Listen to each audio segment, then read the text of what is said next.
Pakistan's ousted Prime Minister Imran Khan has been caught in a political storm for the past several weeks. Earlier this month, he was arrested by paramilitary forces on corruption charges, released only after the Supreme Court stepped in. His arrest triggered widespread protests across that country, followed by thousands of arrests and a massive crackdown on his political party known as PTI. When Khan was elected in 2018, he had the support of Pakistan's military. But Khan was removed in a no-confidence vote last year when he started criticizing the army leadership. He spoke to us early today from his residence in Lahore. I asked him what the last few weeks have been like, as he's been the target of the country's government. Right now, the situation is such that all my senior leadership is in jail. Today, one person who was hiding was the president of my party. They grabbed him and they put him in jail too. So over 10,000 of my workers are in jail. I'm pretty isolated here right now. My security, remember, the Interior Ministry has said that my life is in danger, extreme danger. And yet they picked up my head of security and he's disappeared for the last 3 days. And my bulletproof cars which accompany me, they have impounded 2 of them. So the situation is such, I'm isolated, quite insecure. All my senior leadership in jail, or they have told them that, look, anyone who wants to come out, he has to renounce his membership of my party. You are facing criticism from all sides that your supporters were responsible for violence after they laid siege to military buildings. Did they go too far? Should you have done more? Could you have done more to stop them? Well, firstly, I didn't even know what was going on because I was thrown into jail. So 4 days, I had no idea I was cut off, no news, no mobile phone, nothing to know what was happening. The first I found out was when I was presented in the Supreme Court. And that's when the judge asked me, I said, for 27 years I've been in politics. We have never broken the law. We have always stayed within the Constitution.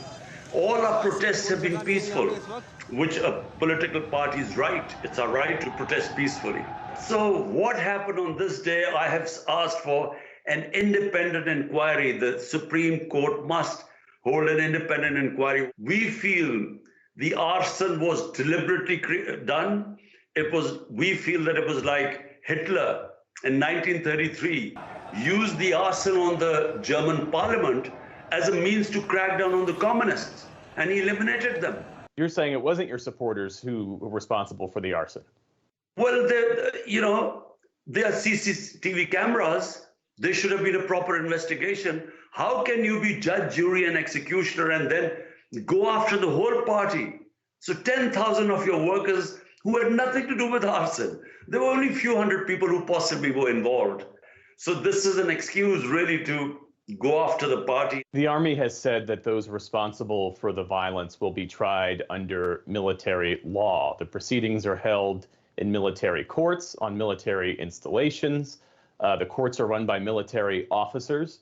Do you believe that your supporters can get a fair hearing in that sort of environment? This is the end of our democracy. In fact, it's the end of our justice system. It means there is no confidence in Pakistan's judiciary. How will the Supreme Court allow this to happen? We are now standing on the brink where the entire democratic structure is being dismantled. And the final nail in the coffin of the democratic structure will be military courts. Pakistan has been directly ruled by the military for almost half its modern history, and most prime ministers, including you, came to power with the support of the military. How did you end up losing their backing? I think you need to ask the ex-army chief, because he gave a statement afterwards that yes, he was involved in toppling my government, and because he thought I was a danger to the country. And yet I worked with them. So what made him suddenly in the last 6 months decided to pull the rug under the feet of my government? What made him change horses and bring the setup? Only he can answer. At this point, do you want to curtail the army's power, or do you wish the generals would support you as they did before? No. The problem is the hybrid system, where the prime minister is supposed to have the responsibility as an elected prime minister. But the power is basically lying with the establishment, military establishment. This hybrid system has failed. In my opinion, there needs to be a new equilibrium. The elected prime minister who has the responsibility must have the authority in any management system. So in order for Pakistan to get out of this economic mess, Pakistan's need rule of law. Rule of law will ensure proper governance. Are you confident that the next election will happen by October as scheduled? Absolutely not. I'm not confident, because what is happening now is that the establishment, along with this current government, they are trying to crush the party. They are trying to ensure that PTI, my party, will not win. And so there are 150 cases slapped on me.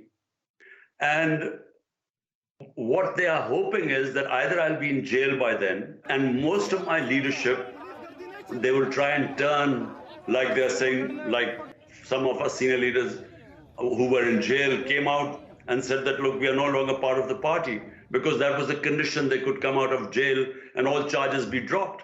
So either the party will be so weak that it will not be able to win the elections. The only way elections will be if PTI cannot come into power. And that's why, if by October it's not the case, they feel that PTI will still win, I don't think there will be elections. What role should the U.S. take in this situation, if at all? In the past, you've criticized the U.S. for interfering in your country's affairs. Countries have to solve their problems from within. But all I want the U.S. to say is what their professed values are all over the world, where they say we stand with democracy, rule of law, constitutionalism, fundamental rights, against custodial torture. That's all we want them to say. You know, when they speak about China or Russia or Hong Kong, they talk about all these things. Well, here is a classic example that the democracy is being rolled back and all these things are happening. So I think that's where they should be consistent. Do you see a peaceful or negotiated way out of this situation? Possible. I think we have reached an impasse, because despite doing everything, the party's popularity has just grown. I mean, the latest report is it's 70% rating in Pakistan. It's unheard of in our history. So will they keep on this course of trying to crush a popular political party? Or will they sit down and work out on some sort of a settlement? I think at some point sense will prevail. I'm an optimistic, and I think then we would come to some sort of an understanding. Imran Khan is the former Prime Minister of Pakistan. Thank you so much for your time. My pleasure.